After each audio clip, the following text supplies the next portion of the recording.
हमारे चैनल में आप सभी का वेलकम है। हम लोग जो है संसाधन रिसोर्स विकास उपयोग इसको खत्म कर चुके हैं, ठीक है ना। इस चैप्टर को एनसीईआरटी से पढ़ा चुके हैं। अब इसका जो है कुछ ऑब्जेक्टिव लेकर के आप लोगों के सामने प्रस्तुत हो रहे हैं। ऑब्जेक्टिव का सारा पार्ट आएगा, कोई दिक्कत नहीं। इसके बाद इसके क्वेश्चन आंसर को भी लेकर के आएंगे ताकि हमारा एक भी क्वेश्चन नहीं छूटना चाहिए और 100 में 100 नंबर हमें मिलना चाहिए, ठीक है, एग्जाम में। कोई दिक्कत नहीं है। तो देखते हैं संसाधन यानी रिसोर्स, विकास यानी डेवलपमेंट, उपयोग यानी यूजेज, ठीक है। तो पहला क्वेश्चन क्या है, लौह अयस्क किस प्रकार का संसाधन है। तो लौह अयस्क यानी लोहा जो धरती के नीचे से मिलता है, ठीक है ना। तो धरती के नीचे से जो भी मिलता है तो वो सीमित मात्रा में होता है, एक न एक दिन खत्म हो जाएगा। इसीलिए लौह अयस्क यानी लोहा को हम लोग क्या बोलते हैं, अनवीकरणीय संसाधन बोलते हैं, ठीक है, कोई दिक्कत नहीं है। अगला क्वेश्चन है हमारा, ज्वारीय ऊर्जा किस प्रकार का संसाधन है। ये ज्वारीय ऊर्जा क्या होता है, तो हम लोग बताए थे कि समुद्र में जो है समुद्र का पानी क्या होता है, कभी ऊपर उठता है कभी नीचे जाता है, ठीक है। किसके कारण, तो चंद्रमा के गुरुत्वाकर्षण बल के कारण, ठीक है। वो हमेशा होते रहता है क्योंकि चंद्रमा जो है पृथ्वी के चारों चक्कर लगाते रहता है, पता है कि नहीं। तो इसके कारण क्या होता है, समुद्र में ज्वारीय ऊर्जा उत्पन्न होता है। तो यह हमेशा आ सकता है, तो इसीलिए इसको क्या बोल सकते हैं, पुनः पूर्ति योग्य संसाधन। कौन सा, पुनः पूर्ति योग्य संसाधन, यानी बार बार हम उसका उपयोग कर सकते हैं, यानी नवीकरणीय संसाधन के अंडर में ला सकते हैं इसको। तो पुनः पूर्ति योग्य संसाधन ज्वारीय ऊर्जा को बोलते हैं, ठीक है। पंजाब में भूमि निम्नीकरण का मुख्य कारण क्या है, तो पंजाब में हम लोग जानते हैं कि खेती होता है और खेती के लिए बहुत फेमस है पंजाब और हरियाणा। हमारे राज्य से बिहार राज्य से जो है बहुत सारे लोग जो है कि कहाँ जाते हैं, तो हम लोग यहाँ देखते हैं कि पंजाब में भूमि का निम्नीकरण का मुख्य कारण क्या है। तो हम लोग जानते हैं कि हमारे राज्य के लोग यानी कि गरीब राज्य के लोग जो मजदूर होते हैं, जो डेली बेसिस पे काम करते हैं, वो लोग पंजाब हरियाणा जाते हैं धान रोपाई करने, फसल काटने के लिए। वहाँ खेती होता है, ठीक है। तो जमीन क्यों खराब हो रहा है वहाँ पर, उसका मुख्य कारण क्या है, अधिक से अधिक सिंचाई करता है, ठीक है ना। पानी की मात्रा अधिक देता है खेतों में, इसीलिए वहाँ का भूमि का निम्नीकरण होता है। तो मुख्य कारण क्या हो गया, भूमि के निम्नीकरण का, अधिक सिंचाई करना।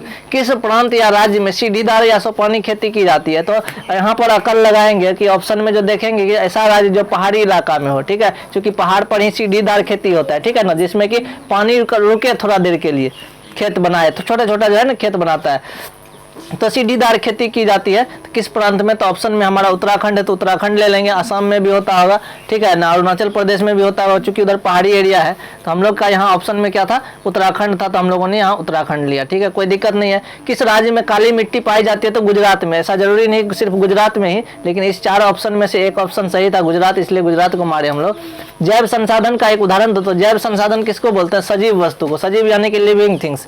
लिविंग थिंग्स समझ में आता होगा, जो सांस लेता है, जो वृद्धि करता है, जो अपने जैसे संतति को जन्म देता है, ठीक है। तो पशुधन क्या है, जैव संसाधन है, पशु यानी जानवर, कोई दिक्कत नहीं, ऑप्शन में ये था, तो इसलिए हम लोगों ने इसको मारा। नवीकरणीय संसाधन कौन कौन से हैं, तो नवीकरणीय संसाधन के बारे में हम लोग जानते हैं, पवन ऊर्जा, वन और जल, ये सारे क्या है, नवीकरणीय संसाधन है। पवन ऊर्जा, हवा से पवन चक्की लगाते हैं एक, उससे क्या होता है, डायनेमो घूमता है, सबसे पहले टरबाइन घूमता है, टरबाइन से डायनेमो से बिजली बना लेते हैं। तो वो हमेशा हवा चलते रहेगी, हम लोग ऊर्जा प्राप्त कर सकते थे। ये क्या कहलाएगा, नवीकरणीय संसाधन कहलाएगा, ठीक है। वन यानी जंगल, जंगल भी क्या है, एक नवीकरणीय संसाधन है, क्योंकि जंगल भी क्या है, एक नवीकरणीय संसाधन है, क्योंकि हम लोग क्या कर सकते हैं, बार बार पेड़ को उगा सकते हैं, बार बार जंगल होते रहेगा, तो ये भी है। और जल की बात करते हैं, जल से हम लोग क्या करते हैं, जल से हम लोग पनबिजली बना सकते हैं, बिजली वाला पानी, ठीक है। अब देखो हमारा समझ में आ गया, नवीकरणीय ऊर्जा का स्रोत, जल से हम लोग बिजली बना लेते हैं, ठीक है ना, बांध बना करके नदी पर, तो जल भी क्या है, नवीकरणीय ऊर्जा का संसाधन है। संसाधन बार बार आ रहा है, संसाधन क्या होता है, तो ऐसा वस्तु जिसका हम लोग उपयोग करते हैं वो क्या कहलाता है, संसाधन कहलाता है। एक टूटा हुआ लकड़ी भी यदि हम उसका उपयोग कर लेते हैं तो उसको भी संसाधन बोलते हैं, ठीक है। सड़ा हुआ लकड़ी रहेगा तो उसका भी उपयोग हम लोग जलावन में कर लेते हैं, तो वह भी क्या कहलाएगा, संसाधन कहलाएगा। इस हाथ का उपयोग मारने में किए तो यह भी क्या है, एक संसाधन है, ठीक है। अब अगला क्वेश्चन हमारा है कि सड़कें, नहरें किस प्रकार के संसाधन है। सड़क और नहर, ठीक है, ये खास करके सरकार बनाती है, इसलिए इसको क्या बोलते हैं, राष्ट्रीय संसाधन बनाते हैं। इस पर किसका कंट्रोल होता है, सरकार का होता है, तो इसलिए इसको क्या बोलते हैं, राष्ट्रीय संसाधन, देश का, ठीक है। गुजरात और राजस्थान में भूमि निम्नीकरण का मुख्य कारण क्या है, तो अभी हम लोग देखे थे कि पंजाब में भूमि निम्नीकरण का मुख्य कारण क्या था, तो पंजाब में भूमि निम्नीकरण का मुख्य कारण था अधिक सिंचाई करना, भूमि खराब क्यों हो रहा था।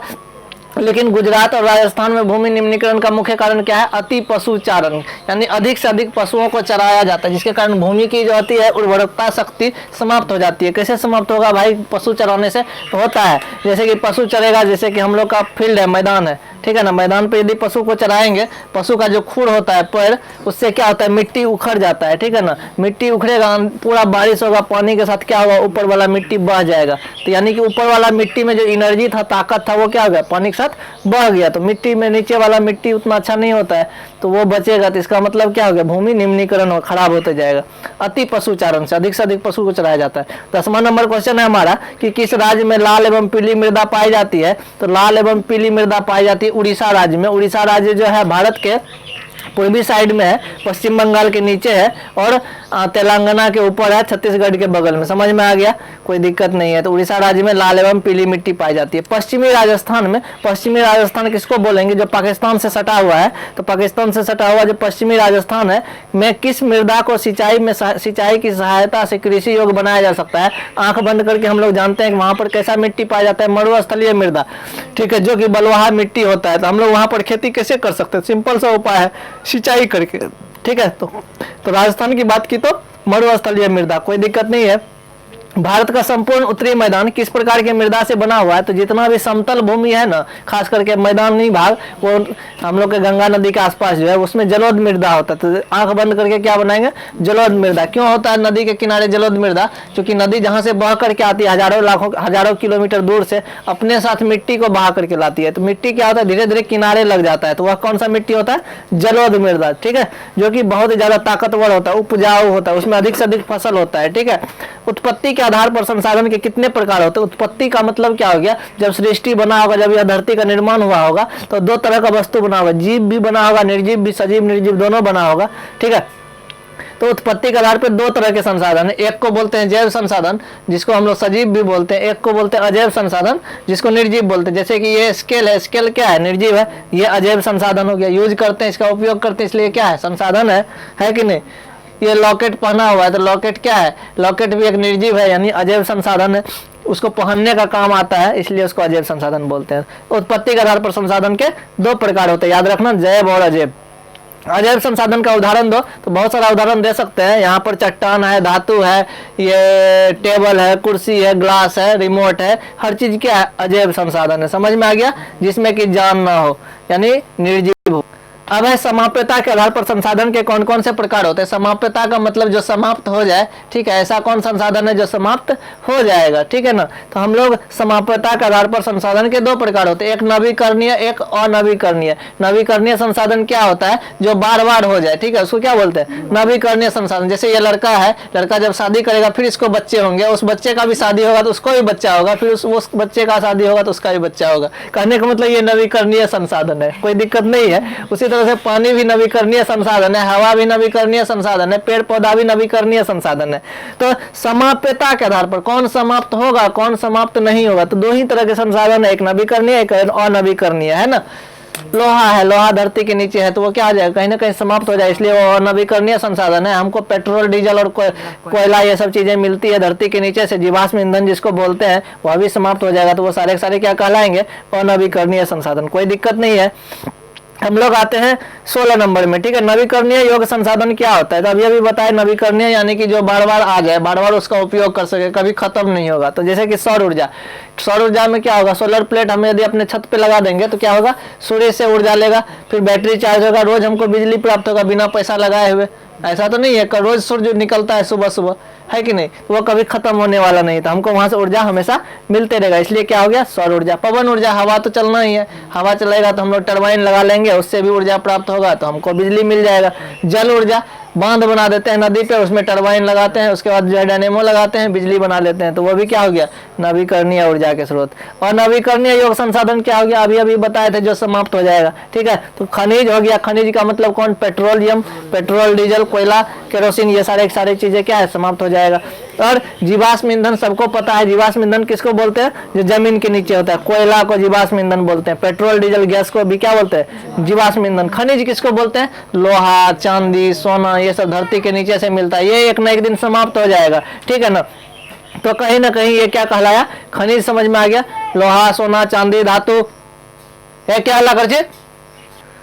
तो यहाँ पर क्या हो गया, और नवीकरणीय योग्य संसाधन के उदाहरण कौन से हैं, तो खनिज और जीवाश्म ईंधन। खनिज से संबंधित समझ में आ गया, धातु जितने हैं, धातु समझ में आ गया ना, धातु, यहाँ पर चांदी का लॉकेट पहना वो भी धातु है, वो क्या है, और नवीकरणीय संसाधन है। जीवाश्म ईंधन तो पता चलिए गया, पेट्रोलियम और कोयला, ठीक है, ये सारे सारे जीवाश्म ईंधन है। जीवाश्म ईंधन किसको कहते हैं, तो जो ऐसा ईंधन जो लाखों करोड़ों वर्षों तक धरती के नीचे दबा रहता है, ठीक है ना, उस ईंधन को जब निकालते हैं तो वो क्या होता है, जीवाश्म ईंधन। वह जीवों के मरने से, सड़ने गलने से बनता है, ऐसा कुछ। स्वामित्व के आधार पर संसाधन के कितने प्रकार होते हैं। स्वामित्व का मतलब, स्वामी का मतलब क्या होता है, मालिक होता है, ठीक है। उस आधार पर संसाधन के कितने प्रकार होते हैं। जैसे कि ये मोबाइल है, मोबाइल का मालिक कौन है, हम हैं खुद। ये क्या हो गया, निजी संसाधन है कि नहीं।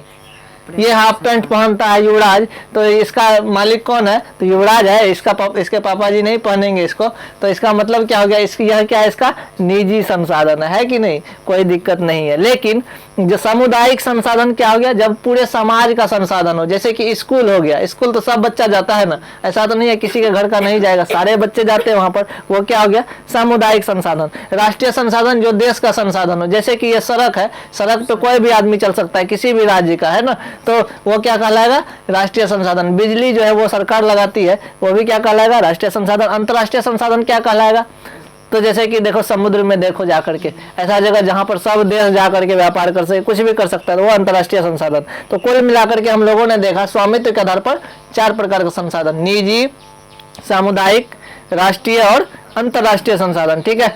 राष्ट्रीय संसाधन का उदाहरण दीजिए, तो जल संसाधन क्या है, राष्ट्रीय संसाधन है। जितना नहर है, अभी अभी देखे थे, नहर, सड़क, बिजली, ये सब क्या है, राष्ट्रीय संसाधन है। हम लोग ऐसे भी जानते हैं। तो एक उदाहरण देने बोला तो जल संसाधन दे दिए, बिजली भी बोल सकते हैं, सड़क भी बोल सकते हैं। अब अगला क्वेश्चन, विकास के स्तर के आधार पर संसाधन के कितने प्रकार होते हैं। तो विकास के स्तर के आधार पर संसाधन के 4 प्रकार होते हैं। पहला को बोलते हैं संभाव्य संसाधन, दूसरा को बोलते हैं ज्ञात संसाधन, तीसरा को बोलते हैं भंडारित, और चौथा को बोलते हैं संचित संसाधन। संभाव्य संसाधन किसको बोलते हैं, संभाव्य संसाधन इसको बोलते हैं, जैसे कि देखो कोई कहता है क्या कि असम में तेल मिलेगा, डिगबोई में तेल मिलता है, पूर्णिया में भी कहीं ना कहीं पेट्रोलियम मिलने का है, अंदाजा लगाया जा रहा है, क्योंकि इधर पहाड़ी इलाका है, हो सकता है दबा हो कुछ, तो संभावना है, तो वहां पर क्या हो गया, संभाव्य संसाधन। ज्ञात संसाधन किसको बोलते हैं, ज्ञात संसाधन का मतलब ये हो गया कि हमको पता भी है और उसका उपयोग भी कर रहे हैं, ठीक है ना, वहां से निकाल भी रहे हैं, उसका यूज कर, वो क्या हो गया, ज्ञात संसाधन। भंडारित संसाधन क्या हो गया, भंडारित जहां है तो जरूर, लेकिन हमारे पास जो अभाव है, तकनीक है ही नहीं, मशीन है ही नहीं। देखो दक्षिण अफ्रीका में जाकर के, वहाँ सोना ही सोना है, लेकिन उसके पास, वो बहुत गरीब है। क्यों गरीब है, क्योंकि उसके पास तकनीक नहीं है, बड़ा बड़ा मशीन नहीं है, कहाँ से निकालेगा। तो ये चीजें कहीं ना कहीं क्या होता है, ये हो गया भंडारित संसाधन, हमको पता भी है वहाँ है, लेकिन हम निकाल नहीं पाते हैं।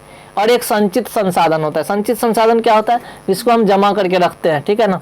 जैसे अभी अभी हम लोग देखे थे, भारत के पास पेट्रोल को रखने के लिए कितना जगह है, उस तरह से कुछ। तो कुल मिलाकर के देख लो, विकास के स्तर के आधार पर संसाधन के 4 प्रकार होते हैं। इसके बारे में डिटेल से पढ़ेंगे, कोई दिक्कत नहीं है, ध्यान में रखना खाली। संभाव्य संसाधन, ज्ञात संसाधन, भंडारित संसाधन और संचित संसाधन। भूमि निम्नीकरण क्या होता है, अभी अभी बताए थे, तो मिट्टी के गुणों में कमी आना, ठीक है ना, जो अच्छाई होता है उसमें कमी आ जाना, वो क्या कहलाएगा, भूमि का निम्नीकरण, यानी मिट्टी के गुणों में कमी आना या गुणवत्ता में कमी आना। कौन कौन से राज्य में काली मृदा पाई जाती है, तो इससे पहले गुजरात बताए थे, गुजरात में भी काली मिट्टी पाई जाती है। महाराष्ट्र, मध्य प्रदेश, छत्तीसगढ़, इन सब राज्यों में भी काली मिट्टी पाई जाती है। काली मिट्टी में मुख्य रूप से किस फसल की खेती होती है, तो कपास की फसल की खेती होती है। तो हम लोगों को ये प्रश्न पूछता है बार बार कि काली मिट्टी में कौन सा फसल सबसे ज्यादा होता है, तो कपास की खेती। कपास की खेती किस मिट्टी में होती है, तो काली मिट्टी में। समझ में आ गया, काली मिट्टी किस किस राज्य में पाया जाता है, तो महाराष्ट्र, मध्य प्रदेश, छत्तीसगढ़ और गुजरात में। तो ये भी चीजें ध्यान। तो हम लोग देखते हैं पूर्वी तट के नदी डेल्टाओं पर किस प्रकार की मृदा पाई जाती है। पूर्वी तट समझ में आ रहा है किधर है, पूर्व यानी कि बांग्लादेश की तरफ किस प्रकार की मिट्टी पाई जाती है, जलोढ़ मृदा। क्योंकि हमारे देश की जो अधिकतर नदियां है वो किधर गिरती है, बंगाल की खाड़ी में ही गिरती है, ठीक है ना। तो नदी जाती है तो अपने साथ मिट्टी को बहा करके ले जाती है, तो जलोढ़ मृदा पाई जाती है अधिक से अधिक किनारा पर, तट पर। पहाड़ी क्षेत्रों में मृदा अपरदन के रोकथाम के लिए क्या क्या करना चाहिए, क्योंकि जानते हैं कि पहाड़ी क्षेत्र यानी ढलान होता है, पहाड़ पर क्या होता है, ढलान होता है, मिट्टी क्या होगा, बह जाएगा। उसके लिए क्या करते हैं, सीढ़ी नुमा खेत बनाते हैं। तो हम लोगों का लिखने का तरीका यही होना चाहिए, जैसे हम लिखे हैं, पहाड़ी क्षेत्रों में मृदा अपरदन के रोकथाम के लिए निम्न कार्य करना चाहिए। पहला नंबर 1 क्या है, सीढ़ीदार खेत बनाना चाहिए, ताकि सीढ़ीदार खेत रहेगा तो क्या होगा, पानी थोड़ा देर के लिए रुकेगा, मिट्टी मेरा ज्यादा नहीं बहेगा। ढालों पर सघन वृक्ष रोपण करना चाहिए, जैसे खेत बनाए, ठीक है, उसके बाद पेड़ लगा दिए उसके किनारा किनारा पर, ठीक है ना, उससे क्या होगा, मिट्टी नहीं बहेगा। ढालों की भूमि पर जो समुच्च जुताई होना चाहिए, कैसा जुताई होना चाहिए, समुच्च कृषि करते हैं तो समुच्च जुताई सीढ़ीदार खेती वाला। अब है जैव संसाधन से आप क्या समझते हैं, अभी अभी बताए थे जैव संसाधन यानी सजीव, तो जीव मंडल से प्राप्त संसाधन को क्या बोलते हैं, जैव संसाधन। जीव मंडल में पता है ना क्या क्या होता है, सजीव, सारे सजीव होते हैं जीव मंडल में, ठीक है, पेड़ पौधा जीव जंतु ये सारे के सारे। तो जैव संसाधन किसको बोलते हैं, तो जीव मंडल से प्राप्त संसाधन को जैव संसाधन बोलते हैं। और जैसे कि उदाहरण के लिए हम लोग पेड़ पौधा जीव जंतु। अजैव संसाधन किसको बोलते हैं, निर्जीव वस्तुओं से बना संसाधन अजैव संसाधन होता है, ठीक है, जैसे कि पहाड़ हो गया, टेबल हो गया, कलम हो गया, पेन हो गया, कुछ भी। भारत की कुल भौगोलिक क्षेत्रफल कितना है, तो भौगोलिक क्षेत्रफल यानी भारत का जो नक्शा है वो कितने क्षेत्रफल में, टोटल 32.8 लाख वर्ग किलोमीटर, ठीक है, इसका मतलब हो गया 32.8 लाख किलोमीटर स्क्वायर, ठीक है, इसको ऐसे ही पढ़ते हैं, कोई दिक्कत नहीं है।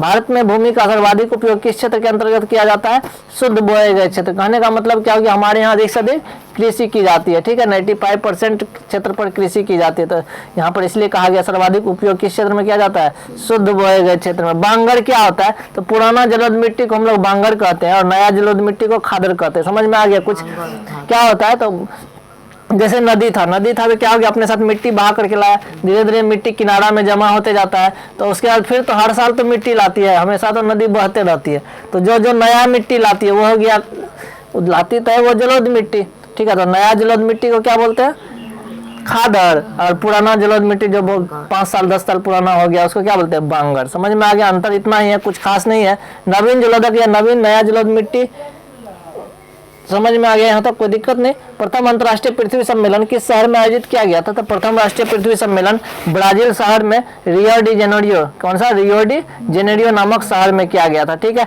इसका मुख्य कारण वही था, पर्यावरण पर जो है चर्चा करना, क्योंकि पर्यावरण की स्थिति दिनों दिन बिगड़ रहा है। बड़ा बड़ा देश जो है अधिक से अधिक कार्बन डाइऑक्साइड उत्सर्जित करता है, जिसके कारण पृथ्वी पर ग्लोबल वार्मिंग हो जाता है, धरती गर्म हो रहा है, जिसके कारण बर्फ पिघलेगा, उत्तरी ध्रुव और दक्षिणी ध्रुव का पृथ्वी क्या हो जाएगा, जलमग्न हो जाएगा, डूब जाएगा।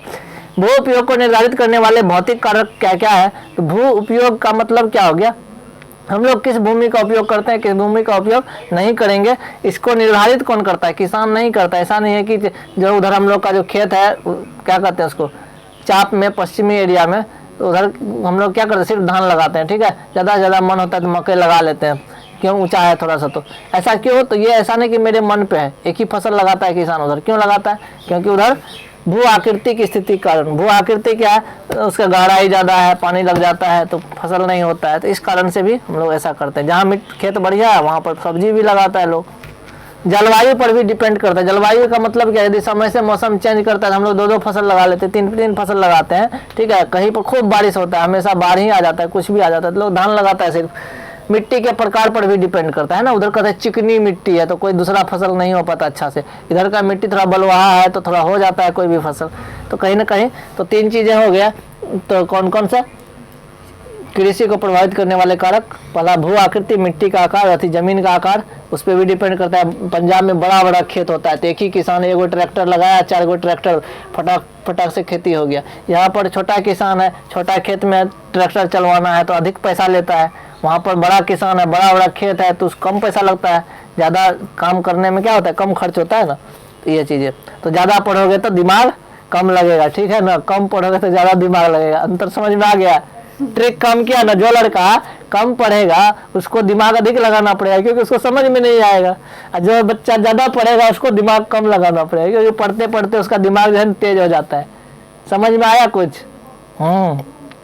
भारत में राष्ट्रीय वन नीति 1952 के तहत, यानी भारत में एक कानून बना था राष्ट्रीय वन नीति 1952 में, इसके तहत देश में कितना प्रतिशत जंगल होना चाहिए, तो 33% जंगल होना चाहिए, ठीक है ना। हमारे देश में भी वर्तमान में 21% के आसपास है, ठीक है, तो हमारे देश में और वनों की जरूरत है, होना भी चाहिए ताकि पर्यावरण संतुलित रहे। बंजर भूमि में कौन कौन सा स्थलीय भाग शामिल होता है, तो बंजर भूमि में कौन कौन सा जगह आता है जिसका कोई उपयोग नहीं होता है, पहाड़ी चट्टान, पहाड़ पर जो चट्टान सब है उसका कोई उपयोग नहीं है। सूखी भूमि जैसे रेगिस्तान हो गया, सूखा भूमि जैसा कि देख लो वहाँ पर जाके हम लोग बोलते हैं फाटक के पास जो है बलुहा जमीन है, उतना फसल उसल नहीं होता है, लोग छोड़ देता है ऐसा, तो सूखी भूमि। तीसरा मरुस्थलीय भूमि, समझ में आ गया, मरुस्थल यानी बलुहा। वर्तमान में भारत में कितने हेक्टेयर भूमि पर निम्नीकृत है, ठीक है, तो कितने हेक्टेयर भूमि निम्नीकृत है, निम्नीकृत का मतलब समझ रहे हो, जिसका भूमि निम्नीकृत हो रहा है, अभी देख रहे थे अधिक सिंचाई के कारण, जो है पशु चारण के कारण, अधिक पशु चराने से तो भूमि निम्नीकरण कितने की जमीन पर हो रहा है? तो 13 करोड़ हेक्टेयर। ठीक है, कितना हेक्टेयर पे? 13 करोड़ हेक्टेयर। कपास की खेती के लिए सबसे उपयुक्त माने जाने वाली मिट्टी कौन सी है? तभी अभी हम लोग पढ़े थे, काली मिट्टी है ना। उसके बाद नवीकरणीय योग्य ऊर्जा के संसाधन से आप क्या समझते हैं? नवीकरणीय ऊर्जा संसाधन जिसको हम लोग पुनः उत्पन्न कर सकते हैं, जैसे जीव जंतु पुनः उत्पन्न हो जाएगा, पेड़ पौधा पुनः उत्पन्न हो जाएगा, सौर ऊर्जा, पवन ऊर्जा, जल ऊर्जा। संभावित संसाधन क्या होता है? संभावित संसाधन से आप क्या समझते हैं? संभावित संसाधन ऐसे संसाधन जो उपस्थित तो है लेकिन उसका अभी तक उपयोग नहीं किए हैं। देखो अभी अभी आया था ये, तो संभावित संसाधन का मतलब क्या हो गया? संसाधन तो है लेकिन हम उसका उपयोग नहीं कर रहे हैं, तो वो क्या कहलाया? संभावी संसाधन। ठीक है, इस तरह से हमारा ये संसाधन का पहला पार्ट क्लियर होता है और ऑब्जेक्टिव और क्वेश्चन आंसर को लेकर के हम आप लोगों के सामने प्रस्तुत होंगे। इस चैप्टर को हम लोग पढ़ा चुके हैं, इसका लेक्चर जाकर के देख सकते हैं और इसको भी याद अच्छे से कीजिए ताकि आपका एग्जाम 100% अच्छा हो।